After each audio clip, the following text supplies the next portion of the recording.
In today's video, do you need to do compound exercises?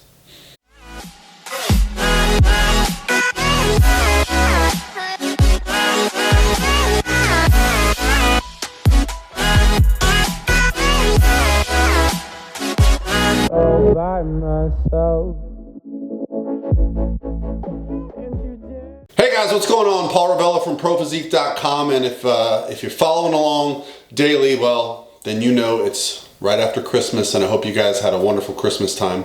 Getting over a little bit of a head cold, and I got my final body composition and reverse diet study blood panel done. So it's 8 weeks since I competed, and this was the final check-in with the study over at USF. So the results, my results will be out soon, and we'll talk about those in the near future. But for today's question, I wanted to get back to my Instagram. So go right here on the screen to my Instagram direct message and follow along. And if this is the first time you've watched one of my videos, well, please hit that subscribe button, because I love to give you guys feedback, information, answer your questions. And this is just another great question that I got from you guys. And it basically comes down to this. I'll put it on the screen. Do you need to perform compound exercises to get the most out of your physique? And I want to talk a little bit about what compound exercises are, give you some examples, what isolation exercises are, give you some examples, and talk about why I think we may or may not need to use compound exercises. So very basically, what is a compound exercise? It's an exercise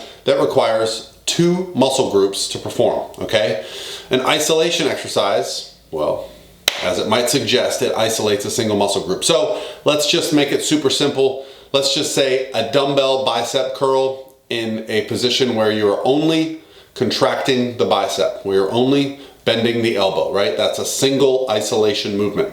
Now, if we were to do something like a lat pull down, that is a compound movement. A pull-up is a compound movement. Why? Well, because we're engaging the back through the elbow and the shoulder, okay? Now, the biceps in that movement would become a secondary body part. So you're actually going to get some training stimulus to the biceps when you're training back.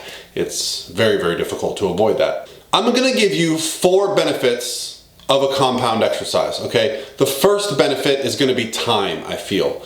When you want to get in the gym and get out, and time is important to you, if you're doing isolation movements where you're just training a single body part, you're going to find that it takes a little bit more time to get enough training volume for your entire body.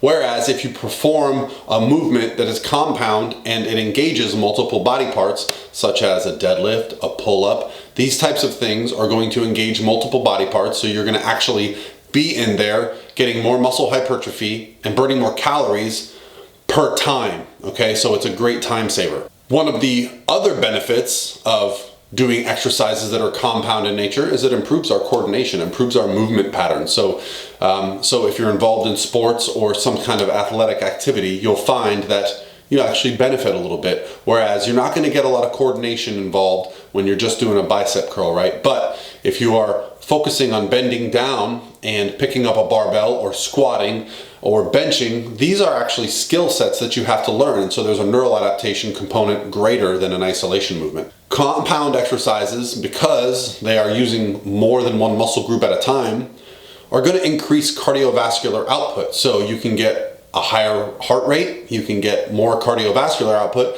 And as we know, sometimes we like to just go train. And again, if you want to save some time and you want to burn the most calories, well, this is where you can actually use compound movements to increase your heart rate throughout training. Okay, so that is going to be a benefit for some people. Now, the biggest benefit, in my opinion, of compound exercises is that we're able to use heavier weights, right? Higher weight totals are going to overload the muscles better.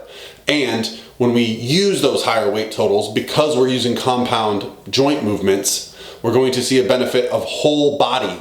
Okay, our entire body is going to benefit from that. And that's really the main difference, I feel. For example, let's say you're doing a leg curl. If you can do a lot on a single leg curl, like let's say 100 pounds, that's great.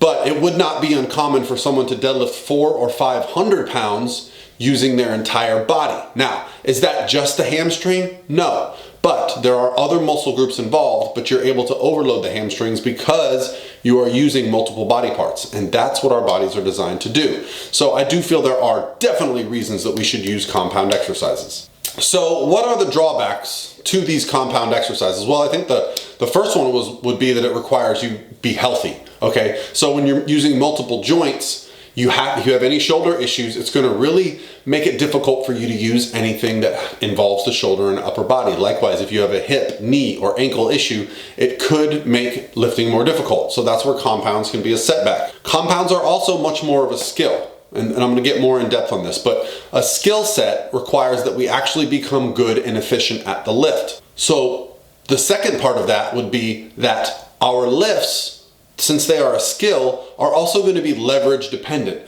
Not everybody is going to be good at every compound lift, okay?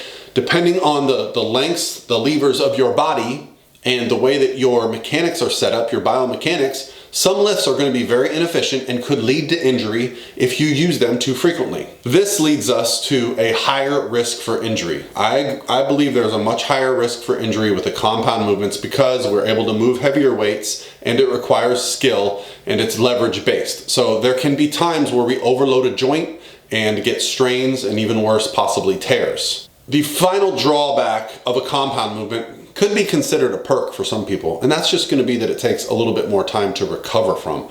The recovery from a compound movement can take longer than from an isolation movement because we're getting the body more involved. We're going to be wearing ourselves down a little bit more. So if you are going to be training with more frequency, it might benefit you to train in your isolation movements a little bit more frequently. So let's talk about it in terms of building your optimal physique.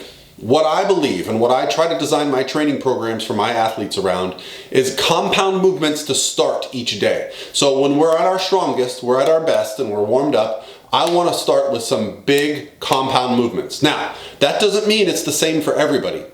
I do not want everyone squatting. I don't want everyone hack squatting, leg pressing. So what I really like to do is find the movements that we are able to perform the best. Why? Because if we're able to perform them well and we enjoy them and we can stay healthy longer, then we can overload it and progressively overload it over a period of time with our training life, okay?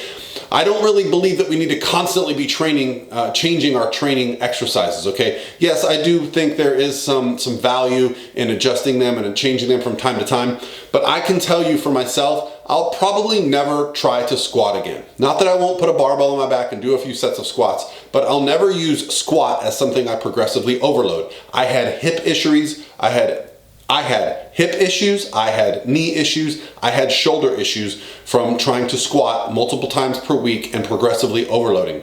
My body just has funky leverages for squatting. However, with bench press, I find that I can bench press with a high frequency, progressively overload, get pretty strong, and get a benefit out of it, meaning I see the muscle hypertrophy in the areas I'm looking for, meaning my chest, my shoulders, my triceps, right? My upper body grows. So for myself, I like to program in the bench press. I do not like to program in the squat. Instead, I use things like leg press. This is where it comes down to individuality. So should you be using compound movements if you want to build the best possible physique for you with the most muscle? Absolutely. But it is important that you test these movements. Find out which movements work for you.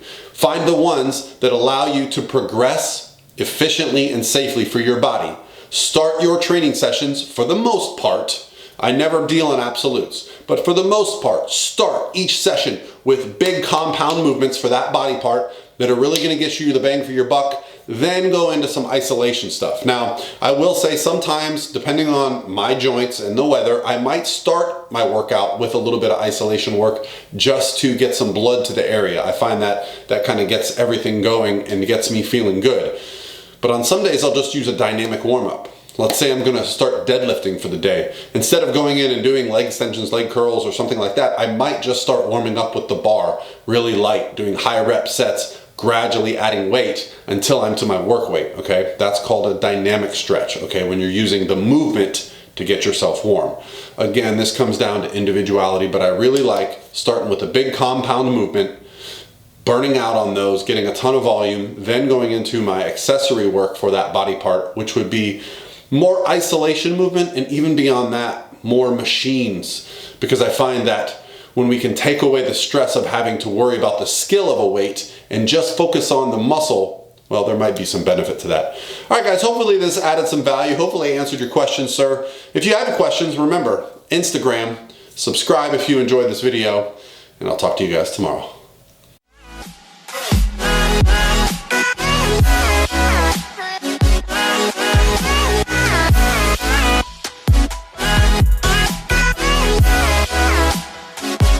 All by myself.